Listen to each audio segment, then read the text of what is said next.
Topic 64 Specifying a State Invariant. So VDMSL में state invariant को किस तरह से स्पेसिफाई किया जाता है, तो इस बारे में हम इस टॉपिक के अंदर जो है वो पढ़ेंगे. As you have seen that our requirements definition states that the temperature of the incubator must stay within the range -10 to +10 degree Celsius. हमने अपने प्रीवियस टॉपिक्स में भी देखा, जो अभी तक हम अपने सारे टॉपिक्स कवर कर रहे हैं VDMSL के, तो उसमें हम जिस चीज़ की बात कर रहे हैं, यानी जो एग्जांपल हम लेकर चल रहे हैं, वो बेसिकली इंक्यूबेटर मॉनिटर सिस्टम की है. और हमने अपने इस चैप्टर के VDMSL के स्टार्टिंग के टॉपिक्स में इंक्यूबेटर मॉनिटर सिस्टम के बारे में पढ़ा कि बेसिकली ये टेम्परेचर को कंट्रोल करता है, जिसकी रेंज -10 से +10 डिग्री सेल्सियस के दरमियान होनी चाहिए.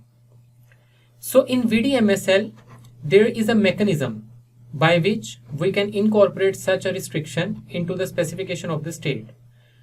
तो VDMSL में एक मैकेनिज्म है जिसके थ्रू हम स्पेसिफिकेशन ऑफ द स्टेट की रिस्ट्रिक्शन को इनकॉर्पोरेट कर सकते हैं. This mechanism involve specifying a function known as a state invariant. तो ये जो मैकेनिज्म बेसिकली इन्वॉल्व करता है, तो इस फंक्शन को स्पेसिफाई किया गया है स्टेट इनवेरिएंट के नेम से. By specifying such a function, we are creating a global constraint rather than just a local constraint, as we did with our preconditions. So हम यहाँ पे जो है वो global constraint को create करते हैं, बजाय इसके कि हम एक local constraint जो है वो यहाँ पे create करें. The invariant definition uses the keyword INV, यानी invariant को जो है, जैसे कि हमने अपने constants के टॉपिक में ये पढ़ा था कि जैसे constants के लिए एक कीवर्ड यूज़ किया गया है values का, तो इसी तरह invariant definition के लिए जो यूज़ किया गया कीवर्ड वो INV का है, जिसका मतलब है invariant, यानी INV जो है वो यहाँ पे रिप्रेजेंट कर रहा है invariant को. In previous topic you studied about function signature. So in this case of an invariant function, INV its signature will be. अच्छा, इस सिग्नेचर के ऊपर बात करने से पहले मैं बताता चलूं कि जैसे हमने अपने प्रीवियस टॉपिक जो फंक्शंस का टॉपिक था, उसमें हमने देखा कि फंक्शंस को बेसिकली दो वेज में जो है, 2 वेज में उसको स्पेसिफाई किया जाता है. यानी पहला फंक्शन सिग्नेचर एंड सेकंड वे क्या था, फंक्शन डेफिनेशन. तो स्टेट इनवेरिएंट के लिए जो इसका सिग्नेचर है बेसिकली INV, जो यहाँ पे रिप्रेजेंट कर रहा है इन्वेरिएंट को, स्टेट अप्रोचेज, ये अप्रोचेज का साइन है बी यहाँ पे क्या है, जैसे कि हमने अपनी इंट्रिंसिक वैल्यूज में देखा, इंट्रिंसिक टाइप्स में देखा हमने कि हमारे पास डिफरेंट इंट्रिंसिक टाइप्स हैं. तो उसमें एक टाइप जो थी वो बूलियन थी, और बूलियन जो है उसको बी से रिप्रेजेंट किया गया, यानी बी का मतलब है येस और नो, ट्रू और false. So the function maps a value of the state on to a Boolean, either true और false. And by specifying such a function, we are saying that the state variables must be such that the result of the function is true.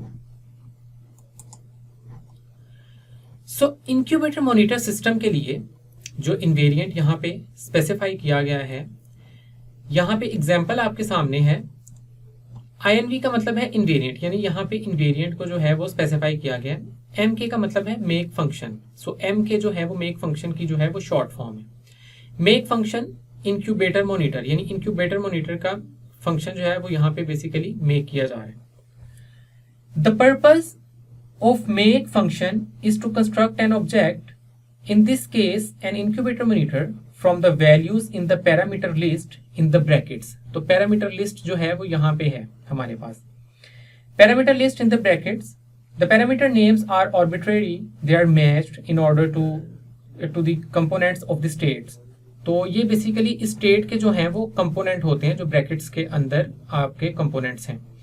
तो यहाँ पे हमारे पास जो है, इस सूरत में हमारे पास एक ही कंपोनेंट है. So in our case there is only one component temp, यानी हमारे पास टेम्परेचर जो है वो यहाँ पे वन कंपोनेंट है. As you have seen the symbol, ये सिंबल आप देख रहे हैं यहाँ पे, बेसिकली इस सिंबल का मतलब है, इस सिंबल को कहा जाता है इज डिफाइंड एज. तो बेसिकली इसको डिफाइंड किया गया है इज डिफाइंड एज, मैथमेटिक्स में इसको डेल्टा का साइन भी बोलते हैं. तो बेसिकली द सिंबल, ये जो आप सिंबल यहाँ पे देख रहे हैं, is defined as, and on the right of this symbol we place the predicate that the input parameters must satisfy. ये हमारे पास बेसिकली प्रेडिकेट है. अच्छा, यहाँ पे आपने नोट किया होगा कि यहाँ पे हमारे पास एक मिन वैल्यू है, एक मैक्स वैल्यू है, और मिन जो है ये अपर केस में है, मैक्स भी हमारे पास यहाँ पे अपर केस में है. ठीक है, हमने कॉन्स्टेंट्स के टॉपिक में ये पढ़ा था. बेसिकली कांस्टेंट के टॉपिक में हमने ये पढ़ा था कि बजाय इसके कि हम वैल्यू को डिफरेंट किसी भी प्रोग्राम में डिफरेंट लोकेशंस के ऊपर बार बार डिफाइन करें, हम एक कांस्टेंट डिफाइन कर देते हैं और उसको ओवरऑल पूरे प्रोग्राम में जहां जहां हमें जरूरत है हम उसको यूज कर लेते हैं. और इन केस अगर हमें उसकी वैल्यू, वैसे तो कांस्टेंट्स की वैल्यू जो है उसे बहुत ही कम ऐसा चांस होता है कि उसको चेंज करना पड़े. अगर हमें चेंज करनी भी पड़ती है तो हम एक जगह पे चेंज करें तो throughout overall the program में वो चेंज हो जाए. जैसे हमने पाई की वैल्यू के बारे में पढ़ा था, पाई की वैल्यू हमेशा एक ही रहती है. ठीक है, कांस्टेंट वैल्यू है हमेशा 3.14, हम सबको पता है पाई की वैल्यू है. तो बजाय इसके कि हम उसको जगह जगह डिफाइन करें, हम क्यों ना उसको एक ही जगह डिफाइन कर दें एज ए कांस्टेंट, ताकि हमारे पूरे प्रोग्राम में जहां जहां हमें वो जरूरत पड़े उसको, तो हम वहां पे उसको जो है वो यूज कर लें. इसी तरह इंक्यूबेटर मॉनिटर सिस्टम में हमने देखा कि उसका टेम्परेचर जो है वो -10 से +10 डिग्री सेल्सियस के बिटवीन है. ठीक है, तो हम यहाँ पे अपनी मिन और मैक्स वैल्यू को डिफाइन कर देते हैं, बजाय इसके कि हम जो है वो वैल्यूज को बार बार थ्रू आउट द प्रोग्राम या कोड में हम राइट करें. हम उन्हें एक जगह डिफाइन कर देते हैं. और हमने ये देखा कि कॉन्स्टेंट्स में हम क्या करते हैं कि हम जब कॉन्स्टेंट डिफाइन करते हैं तो बेसिकली जो वेरिएबल्स हैं हम उनको अपर केस में डिफाइन करते हैं. ठीक है, तो इसी तरह जो हमने मिन के लिए यहाँ पे अपर केस यूज किया, मिन MIN यानी मिन जो है ये अपर केस है. इसी तरह MAX मैक्स ये भी अपर केस है. खैर, ये जो भी मैंने आपको सब बताया ये हमारा प्रीवियस टॉपिक की एक रिवीजन भी हो गई. और यहाँ पे आपको बताया कि बेसिकली यहाँ पे मिन और मैक्स है क्या.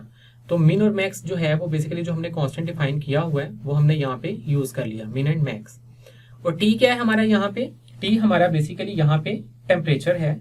ठीक है, इन this case it is that the temperature lies between -10 and +10. यानी हमारा जो यहाँ पे टेम्परेचर है वो -10 से +10 डिग्री सेल्सियस के बिटवीन जो है वो बेसिकली लाई कर रहा है.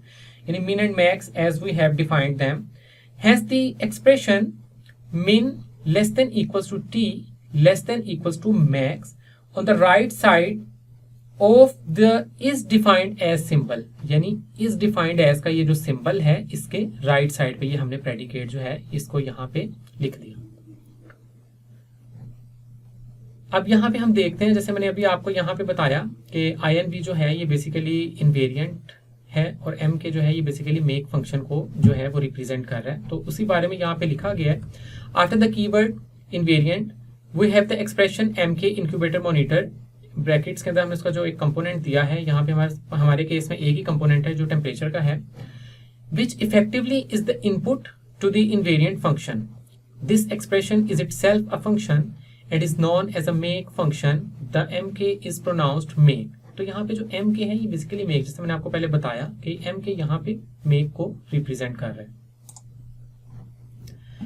So this discussion of the invariant gives the opportunity to think about the idea of mathematical proof and integrity checking in connection with software development. अगर मैं इसको थोड़ा और elaborate करने की आपको कोशिश करूं, basically one of the integrity checks that we should undertake is to show that none of our operations violate the invariant. In our example, this means that none of our operations ever raises the temperature above 10 degrees Celsius or decrease it below -10 degrees Celsius. In a simple system such as this, it would not be worth the effort of writing a formal proof for each operation. It is good enough to provide a rigorous argument. So in the increment operation, for example, we can argue that because the precondition states that the temperature must be below 10 degree before the operation can take place, this means that the temperature will never rise above 10 degree as a result of this operation. A similar argument can be provided for the decrement operation. Of course, we have to take account of possibility of violating the invariant only in the case of operations that have right access to the state and operations such as get temp. तो हमने देखे थे हमारे different methods थे increment decrement का, gate temp का. जैसे अभी मैंने आपको इंक्रीमेंट और डिक्रीमेंट यहाँ पे रिवाइज भी किया.